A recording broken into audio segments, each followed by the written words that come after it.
โอเคมาสูงค่ามาสูงพี่น้องเลยกอเขาเนี่ยค่ะเนาะเมื่อไหร่เขามีข้าวยามตัวตันแห่แหละแต่อ่อนได้กอก็ตัวตีลินหางหลีแคมเป้งนะคะตีลินในเมื่อเหลือในเขาอยู่ถนนสายต้นยางนะคะเนาะลูกเอาตีแยกยางเนื้อในเลี้ยวขวากะค่ะเลี้ยวขวาแยกตั้งนานนะคะนะกว่าหมอก8 นาที9 นาทีนี่ค่ะแล้วก็ตีลินตีในมันจำกัดจำเว้งจำชุมชนนี่ค่ะเนาะลูกตีเซเว่นตามมาโอกว่าตีลินในก็หมอกกึ่งหมอกกึ่งลักกล้วยนี่ค่ะหมอกกึ่งกิโลค่ะมันจะกึ่งลักค่ะเนาะแล้วก็ลูกเอาตีตีลินในกว่ากาดน้ำท่งนี่ก็หมอก3 นาทีนี่ค่ะป้อคามอยู่ลูกเอาตีในขนอลูกเอาตีสีแยกกันในขนะยกลูกเอาตีสีแยกยางเนื้อในกว่าเขาขาเลี้ยวขวากันดังในค่ะลิ้นมันเป็นลิ้นแค้มในค่ะเนาะลิ้นอ่ำใจลิ้นโถมในค่ะเป็นเก่าตีสนดั้งเดิมมันตีสนเก่ามันในเป็นสวนลำไยนี่ค่ะเจ้าของเปิดมาล่มลำไยเหวกอเปิดมาแหม่งเป็นล็อกขายนี่ค่ะเนาะตั้งหมดในก็เด็กขึ้นอยู่3-4 ล็อกก็ย่อค่ะตั้งหมดมันมีอยู่8 ล็อกในค่ะเนาะปีน้องมาจองเย้าพองในครับคือเกี่ยนแทง3-4 ล็อกไว้ยาวนี่ครับว่าได้ก็เขาก็เลยสนใจนี่ก็ต้องตักมาในเนาะนั้นโทรมาตีหมายพง0876571271ในก็ไรค่ะออกค่ะในค่ะจำฮงเฮนนี่ค่ะเนาะเนี่ยมันบอกว่าเขาคาเรียนกับทั้งในบ้านถวายชุมชนไม้แกะสลักในครับเนาะเฮียก็โรงเรียนอนุบาลก็มีที่ไหนค่ะขวามือเขาในเนาะแล้วก็ฮงเฮนวชิราลัยอยู่ตั้งนาเขาคานี่ค่ะอยู่ตั้งนาคาเขาในค่ะตีป้ายเหลืองๆตั้งนาในค่ะเนาะอันนี้ก็เป็นฮงเฮียน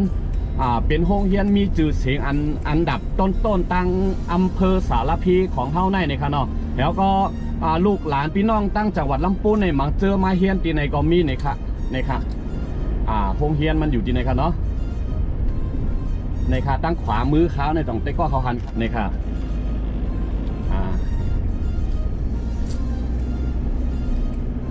ตีเจอในค่ะเนาะไลวาใจวันนอกในค่ะลูกเอาตีหลินนั่นเข้ากับในเว้งในหมอก17-18 นาทีแล้วก็ลูกตีหลินนั่นมันอยู่ในกึ่งกลางจังหวัดเชียงใหม่แฮและลำพูนนี่ค่ะเนาะลูกเอาตีหลินนั่นมุ่งหน้ากว่าตั้งซ้ายมือในก็มันก็กว่าลำพูนนี่ค่ะกว่าลำพูนก็ตีหมอก14-15 นาทีก้อยนี่ค่ะออกค่ะ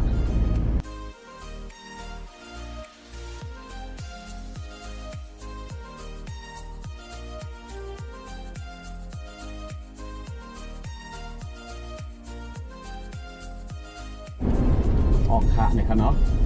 ที่นี่ก็เป็นเทศบาลตำบลดอนแก้วนี่ค่ะเจ้าในเป็นเขตดอนแก้วนี่ค่ะเนาะต่องใต้ก็เขาหันคาป้ายตั้งนานนั่นนี่ค่ะเนาะมันแต้มไว้ว่าบ้านถวายนี่ค่ะเนาะบ้านถวายชุมชนบ้านแก่สลักนี่ค่ะเพราะว่าอันนี้เขาห้องว่าสะพานน้ำโจ้นี่ค่ะเพราะเขาขาคำสะพานน้ำโจ้ในกว่าอีกนี่เนาะตั้งซ้ายมือขาเขานั่นก็ตั้งขวาตั้งขวาค่ะเนาะขออภัยค่ะตั้งขวาเขาเป็นห้องข้าวสารลงใหญ่ๆนี่ครับแล้วก็ตั้งซ้ายเขาเนี่ยก็เป็นห้องข้าวสารลงใหญ่ๆนี่ครับ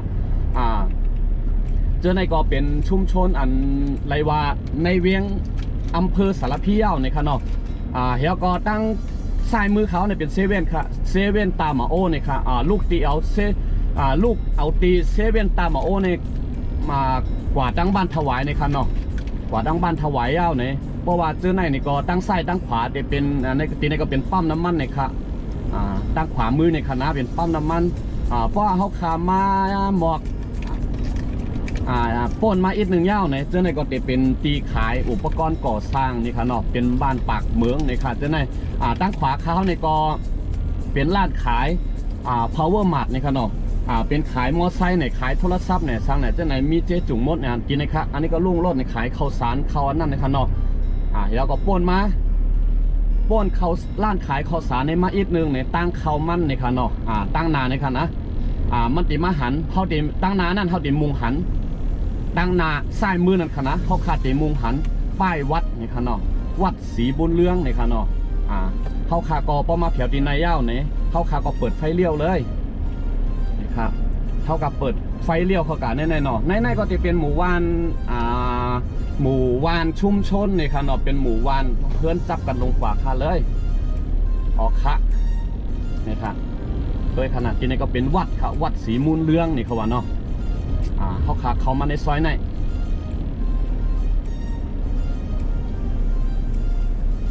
ตีลินแคมเป้งถมเจ้าของถมปันแล้วเรียบร้อยเป็นกาขันเจ้าของขายก้อนเลี้ยวนี่ค่ะเนาะเจอปอดในเพราะว่ามันจะติดลองอันโควิดจะในก็พื้นที่แถวในเปิดได้ขายกันอยู่ตารางวาละ 7,000 อัพนี่ค่ะเนาะ 7,000 ขึ้นเหนือนี่ค่ะ 7,000 ถึง 9,000 นี่ค่ะจะในเพราะว่าแม่งขายเป็นล็อกนี่ก็มันก็ติดตกอยู่ตารางวาละ 8,000 9,000 นั่นขนาดเนาะอันในมันเป็นขันเจ้าของขายกล้วยนี่ค่ะเนี่ยเข้ามาในซอยนี่ค่ะเนาะอ๋อค่ะจำติดแถวตั้งเขามันยาวนี่ค่ะเนาะขวามือขาเข้าในค่ะตั้งเขามันค่ะเนี่ยค่ะป้ายแรงตั้งหนักขวามือนั่นนี่ค่ะเนาะในค่ะเข้าขาก็เข้าขาเข้ากับดินในค่ะเลยอันนี้ค่ะตั้งเขามันพี่น้องไรโอ้ยก็เขาตาบหลวมไม่ใจในค่ะเนาะถนนตั้งเส้นในเป็นตั้งเขาห้องว่าสาธารณะนี่ค่ะเนาะแต่ว่าเปิดตีมาปิกมาปิดไปเท่าเนี่ยมีนะครับมันเป็นถนนสาธารณะนะครับเป็นตั้งในก็เป็นตั้งซ้ายมือเขาขาในเป็นหมู่บ้านจัดสรรเป็นหมู่บ้านจัดสรรแล้วก็มีเย้านี่ค่ะเนาะมีเย้า3 หลัง 4 หลังคือเนาะเนี่ยตีหลีนอันเขาจัดขายในมิติลาเนี่ยเนาะเพราะว่าป้นอันโครงการอันนี้เขามาอิดอยู่ที่ในค่ะในค่ะกับการหลายๆตั้งนี่ค่ะเนาะอันนี้ถนนตั้งเขามันนี่ค่ะถนนตั้งเขามันที่ไหนนี่ค่ะเข้ากันในค่ะเนาะในค่ะอันเขาใครลาดว่าถนนเส้นในเป็นเส้นตั้งสาธารณะนี่ค่ะมีไฟมีอย่างปันเรียบร้อยเย้านี่ค่ะเนาะซื้อเย้าโฉนดก็แยกใบทั้งกล้วยมันนี่ค่ะมี8 ล็อกก็8 เบอร์นี่ขนาดเนาะว่าโอ้ยก็เขาพี่น้องเขาซื้อเย้าในก็ใบโฉนดมันนั่นกำไว้ไล่กำเลี้ยวนี่ค่ะใจเหมือนต่างตีนี่ค่ะเนาะเพราะว่าต่างตีในบางตีมันพื้นที่แปลงมันใหญ่นั่นขนาดเนาะแล้วก็เปิ้นก็เอา2-3 ล็อก 4-5 ล็อกมาป้องกันไว้เป็น1โฉนดนี่แต่ของเขาได้เป็นโฉนดแยกข้างกล้วยมันเป็นผืนละผืนนั่นนี่ค่ะ1 ล็อกต่อ1 ผืนนั่นขนาดเนาะเขาตีย้ำเทียงกำหนึ่งว่าเขาตีลาเทียงกำหนึ่งว่าถนนเส้นในได้ก็เขาคำโหลตาโหลไม่ใจว่าเปิ้นเตะปิกแหมมีตั้งเข้าออกโย่จึงนั่นจึงไหนเนี่ยนะคะเนาะแล้วก็มันถนนในเป็นถนนสาธารณะนี่ค่ะเนาะแม่งเป็นถนนสาธารณะนี่ค่ะอันนี้คือทำอะไรเนี่ยอันนี้เหรอมาทำอะไรที่นี่มาขายที่กันวันเนี้ยนี่ค่ะข้าวตีออนเตกอขอด้วยค่ะนะเดี๋ยวเตกอขอกัดด้วยก่อนเนาะขาดออนเตกอขอกัดด้วยต่อประสุดก่อนในค่ะอันนี้ล็อกที่1ค่ะนะล็อกที่1ก็อันนี้ค่ะเนาะสวยมากเป็นดินดั้งเดิมเลยค่ะเนาะเป็นดินเก่าดั้งเดิมเป็นสวนลำไยเหวก็อันเตกอเขาหันอยู่แหลงในกอบสังแลในมันเป็นลินแรงหลานในเนาะอันใน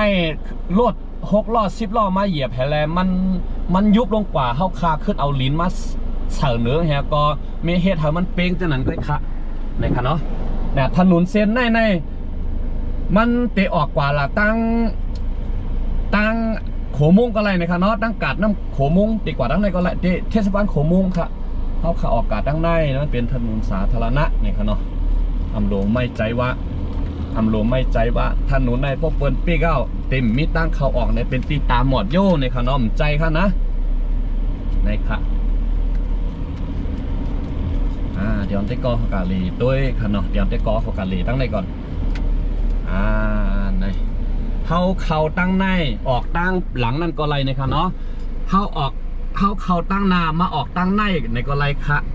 ในเขาก็พอสับสนเพราะว่ามันมีตั้งหลายตั้งออกหลายตีหลายตั้งในค่ะเนาะอันเราเป็นตั้งนาตั้งหลังเขาก็พ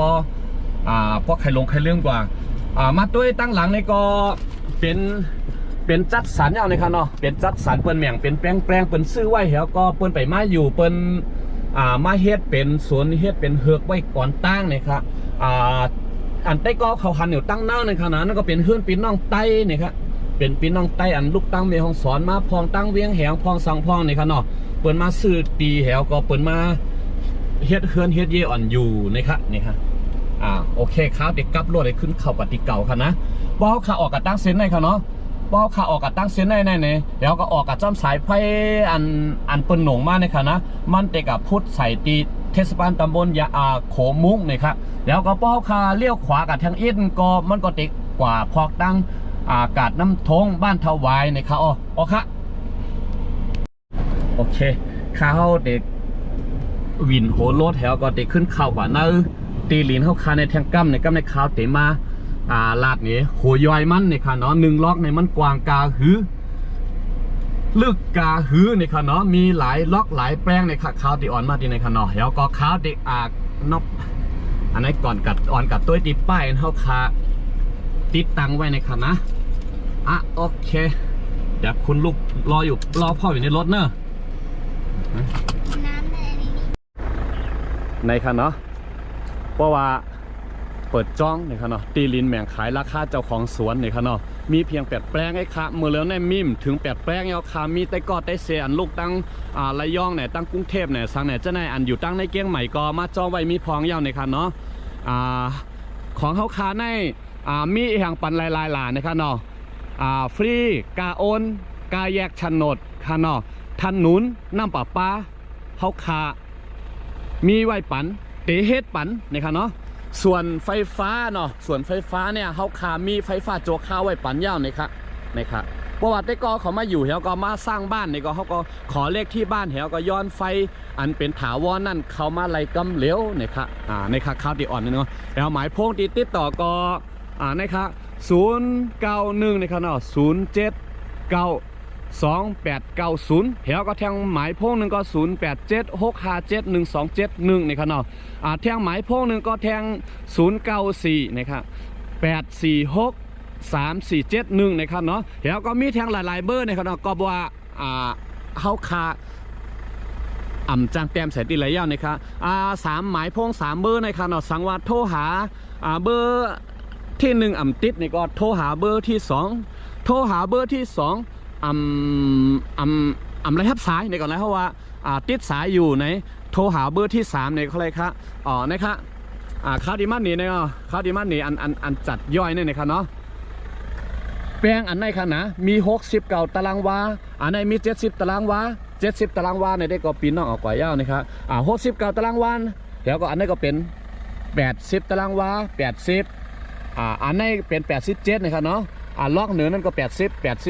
เหมือนกันนี่